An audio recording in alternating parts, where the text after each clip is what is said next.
Mr. Boy, the PPM, you contested the 2001 election. The party that you led, Starkey John, was your deputy leader, I think. In retrospect, was the PPM still born? Not really.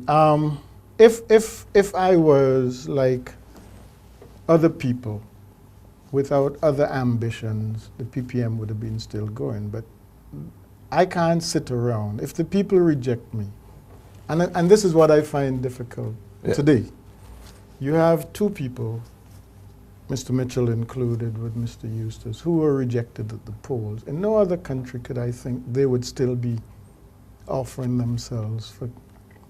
Either they moved on to something new, or the people said no in that time. Why are you still forcing yourself? You see, I'm not sure I'm getting your point. The point is this. Because of my other activities, I couldn't sit and be a politician for 5 years, 10 years. Look at what I've done in that period. I've gone out and done business. I've looked at my business. You know, to me, if a guy comes to me and he says, look, I lost this election, but I'm going to sit around and wait until the other people make a mistake, and I'll get another chance. I mean,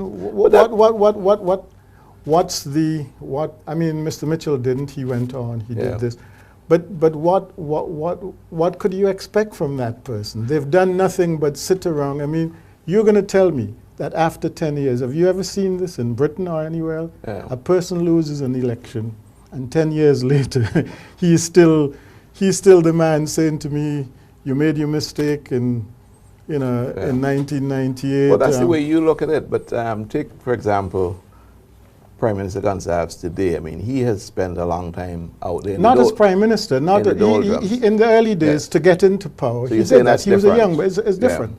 You go where Are you suggesting that if Prime Minister Gonsalves loses this next elections, I doubt whether he would come back. I'd be disappointed. If he loses this election, he could become a coach to his young people that I saw on television with him, you know, the Michelle Fifes and Luke Browns and so. But I don't think that I could expect Gonsalves to stick around the corridors of power waiting for a chance to get back at Annie Eustace or something. I think it gives a bad impression of the party, that here is a party so stale that the same person who ran for you, who was thrown out of office 10 years ago, is still your leader.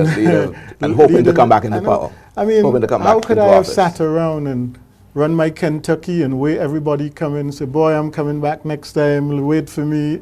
You got to move on. So that's your reason for my reason, moving on from the PPM. Exactly. But the PPM, I have to give you this, the PPM was the embodiment of the ideas that Starkey unites. We always thought that politics was too divisive. I hear it coming out these days about meritocracy. When I used that word, I was being asked how to spell it.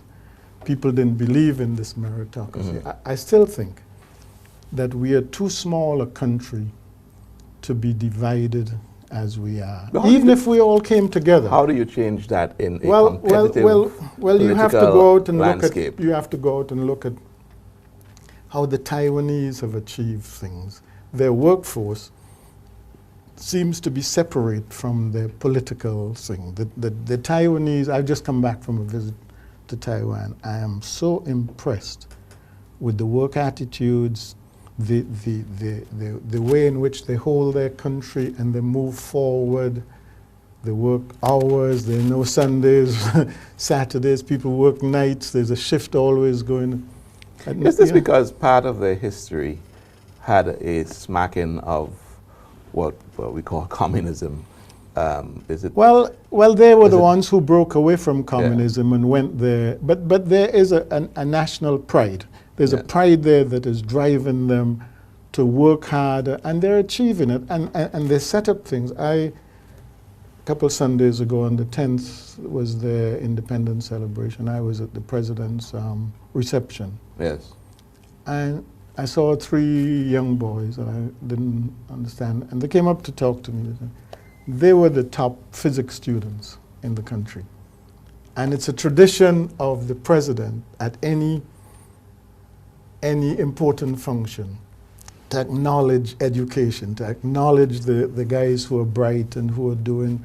And I felt we could have done that. Yes, politics is necessary. Yes, we need to have elections every 5 years, but not at this nasty level, not at this where you attack people.